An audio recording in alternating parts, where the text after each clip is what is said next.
Ang hose na yan hanggang sa loob ng tiyan niya? Maganda. Napakalaking tulong yung panawagan po ni Ate Mary Jane, mga kababayan, pa sa kanyang anak. Kamusta? Anong nangyari? Ha? Didi na kaya, didi. Makikita natin kung paano pinapadidi. Saan din kaagi yung... Saan dumadaan? Sa bibig niya rin? Oo. Ay, yung hose ha, asta diin na. Ito nga. Dirigin. Sa... Hala, ang hose na yan hanggang sa loob ng tiyan niya? O akala ko pinapatulo lang dito. Kasi iniiwasan ko yan na yung baga niya mapuntahan ng gatas. Yung gatas na... I see. Sobrang hirap pala, no? Kaya pag hindi siya naka-NGT kuya, yung gatas pag pumunta sa baga, maaaring magka-infection ulit. Kaya yun yung ano. Ayan po mga kabayan, tingnan mo naman yung situation ng bata. Yung sa ilong niya, oxygen. Tapos yung dito sa bibig niya kapag mag-inom siya ng gatas, pinapasak yung hose. Ano yung pagka hindi sa uminom, tinatanggal yung hose? Hindi po. Sana po siya. Every 15 days, magpalit. Pinapalit. Ay, wala. Napalitan ko po kuya.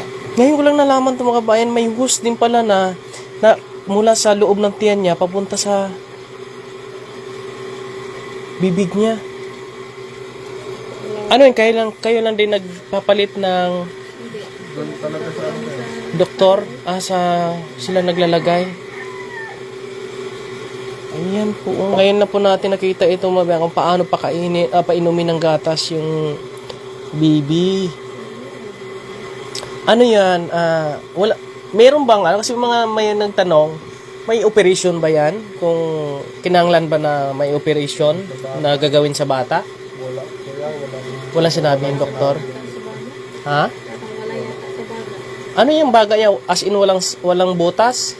Sarado po kuya. Parang sarado daw yung tube niya. Nakabukas. Ibig sabihin, hindi man totally na sarado. Hindi. May maliit siya na butas na makahinga siya. Siguro dahil doon sa tubo siguro kuya dati na ano nilalagay sa baga niya. Nilagyan siya ng tubo. Beses Ilang kasi siya beses kasi natubo kuya. Ay, mga kabayan, no, sa mga nagtatanong, yung BB pala, meron na siyang, nalagyan na pala siya sa ospital ng tubo doon sa baga niya. Kaya yun yung dinadaanan siguro ng oxygen. Okay. Vent yung dati ginagamit ng kuya. Nakabent ko siya eh. Napakahirap ng ano pala, hindi pala basta-basta yung Kaya yung sabi sitwasyon ng bata. yung ang paggaling daw ng bata dahan-dahan. Dandahan lang. Hindi talaga namin asahan na mas mabilis na gumaling kasi hintayin namin yung improvement na sa baga niya eh. Okay. Kaya mas maraming gamot sa baga niya. Kasi nagkaroon po ng infection, Oo, kaya may gamot po na iniinom. nakamimpin. Ayan. Sa mga nagtatanong, ayun na po, no? Narinig po natin ngayon. At least naabutan natin sila ng ganito yung ginagawa. May tubo pala ito sa baga. Tapos, meron pang tubo mula sa stomach, Okay. no? Papunta dyan sa baba. Kasi kung wala yan, hindi yan makakapasok yung gata sa loob. Dati kasi kuya pinadidik namin to. Second labas namin. Oo. Tapos nung pinadidik namin, tumubo siya tapos yung gatas natalang sa Pumasok sa baga niya. pumasok sa baga. Kaya nilagyan siya ng tubo. Bumalik kami ulit dun sa Bacolod. Ay, grabe na. Ang hirap pala. Akala ko, naisip ko dito mga kabayan, yung ano lang, yung hirap na sa makahinga ba? Yung walang tubo. Pero ngayon nalaman ko, may tubo pala Hindi siya makadidi. sa loob ng tiyan niya saka sa baga. Yung sa baga niya, sa hospital ko yan, dun may tubo sa baga. Pero ngayon wala na. Wala na siyang tubo ngayon sa baga. Sa Tinanggalan tiyan na siya. lang. Tinanggalan sa tiyan na lang. Sa gatas niya na lang. Kaya kailangan talaga dito ng support mga kababayan, no? Ma-maintain. Wala naman pong suggestion dito na operahan. Kundi alagaan na daw yung bata hanggang na makarecover. Makayanan niya ng huminga.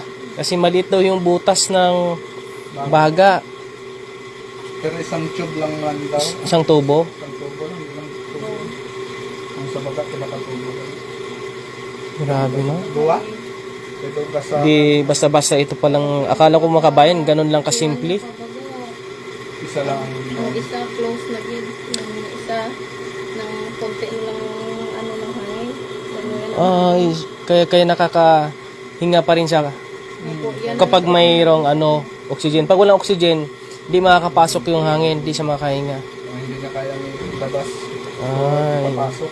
yan po sitwasyon ng baby. Maganda mga kabayan na nandito tayo nakasupport. Ngayon, nandito ako kasi si Boss Hilin Sikal, nagpadala siya ng 4,000. Hawakan mo muna. 4,000 yan. Tapos si Ate Junaon Salvatos at Mary Joy, Ate Mary Joy, nagpadala sila ng tig 500. Ay, isi-send ko na lang sa GCash mo kasi nasa GCash ko, no? Ay transfer ko na lang sa inyo yung kanilang pinadala din. At ito mga kababayan, need talaga lang support mga kababayan kasi hindi malalaman po mga kababayan kung hanggang kailan mag-o-oxygen yung bata at saka yung gamutan ng bata po mga kababayan. Alagaan lang daw talaga ang sabi po ng doktor. Wala naman daw pong suggestion na operahan kasi mula sa ospital ay ginawa na daw po doon. Nilagyan na ng tubo yung baga. Nung bago sila lumabas, tinanggal yung tubo sa baga at ang iniwan yung tubo naman para sa gatas. Mula sa tiyan papunta dito sa kanyang bibig. Tinatanggal sa every 15 days po. Pinapalitan? Pakahirap ng ganyan. Imagine mo yan? Iinom ka ng ganyan? Hindi nga niya malasahan ko yan. Hindi masakit. Masakit siguro yun pag... Yung isang klase nito kaya, yung matigas, talaga siya, naka-antibiotic. Pero ito, silicone ito. Silicone. Hindi na daw masyado. Yun yung sitwasyon ng baby po mga kababayan, no? Maganda naman ito ngayon kasi may mga natatanggap silang tulong, suporta para po ma-sustain yung need po ng bata, mga kabayan, no? Salamat po sa nagpatig ngayong araw na ito. Kay Boss Hilin Sikal, salamat po. Kay Ate sino to? Si Ma'am Junayon Salvatos at si Ate Mary Joy. And thank you very much. At may mga kukunin pa ako mga kababayan para din po sa kanila yon. Kay Ma'am Giselle Magallanes. Ayan. Sa sunod na araw po natin ihatid po mga kabayan, no. Ayan, salamat sa inyong lahat, no. Abangan niyo po yung mga update po natin dito. At welcome pa rin naman po sa ang lahat. Kung sino pong nais tumulong ay i-direct nyo lang po, no, message sa aking Facebook page para po ay mapupunta po sa kanila, sa tamang tao po mga kababayan, yung inyo pong nais pong ibigay. Kaya thank you very much at salamat sa mga nag-share po ng ating live kasi isa din po yan sa mga dahilan kung bakit po may mga tumulong sa kanila kasi nga nai-spread yung ating video, napapakita po sa ibang tao, makikita po ng ibang taong gustong tumulong, dumadami po ang nagpapahatid po sa kanila mga kabayan, no?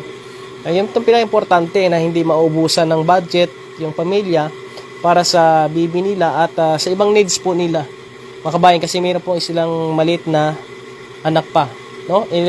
Ilang taon yun? 4 years. 4 years old na anak. So ngayon, hindi mo pwedeng layuan ini. Pag layuan mo yan, pag iniwan mo itong mag-ina mo, magtatrabaho siya, mahirap. Kaya maganda, malaking tulong na mayroon pong umaalalay sa kanila ngayon. May gusto kayong sabihin? Na sana makarecover ng mabilisan, no? Yung baby nyo. Oo. Magdasal lang tayo sa Panginoon at manalig lang, magtiwala, magdasal na marami pang makatulong din hanggang na makarecover si baby mo. Yan na po mga kabayan, yung pagpunta natin dito, hinatid po natin yung additional na budget po nila para sa kanyang baby po. Kaya Maraming salamat po sa mga kaibigan natin na sumusuport din po, no, sa ating ginagawa, mga kababayan. Samahan niyo po kami na ipagdasal po, mga kabayan, yung bibi po nila na makarecover ng mabilisan, no? Yung makahinga siya ng, yung kaya nilang makahinga kahit walang oxygen, ay malaking bagay na yan. Maibsan na yung kahirapan niya. Ayan, mga kabayan, hanggang dito lang muna. Shout out po sa inyong lahat. At sa ating mga sponsors, no, na walang sawang nagmamahal kay Kuya Raymond. Alam ko kung sino po kayo. Binabanggit po natin yan sila. Madalas po, mga kababayan. Maraming salamat po. At sa iba pa po nating mga kaibigan at followers, sa mga OFW nating kababayan, maraming salamat yung suporta kay Kuya Raymond. Kay Kuya Val Santos Matubang, shout out po sa inyo, Kuya. At sa iba pa nating mga kaibigan, kay Ate Rosalinda Hubero, kay Ate Minda Lacso, ganoon din po kay Ate Milda Bayani, kay Ate Melchora Natividad, Ate Lynn Castor, kay Ate Myla Albert Bicol ng Alexandria Society, ganoon din po kay Ate Sofia Bregonia, no? Kay Ate Julieta Hustain, kay Ate Esther Mercado, maraming salamat po, kay Ate Giselle Malgallanes. Maraming salamat po sa inyong lahat. Abangan niyo po yung susunod natin paghatid by next day. Ay babalik tayo dito para po ay may isa pa pong kukunin tayo para ho ay ihatid din po dito sa kanila. Kaya sa ngayon, maraming salamat and God bless po sa inyong lahat, mga kabayan.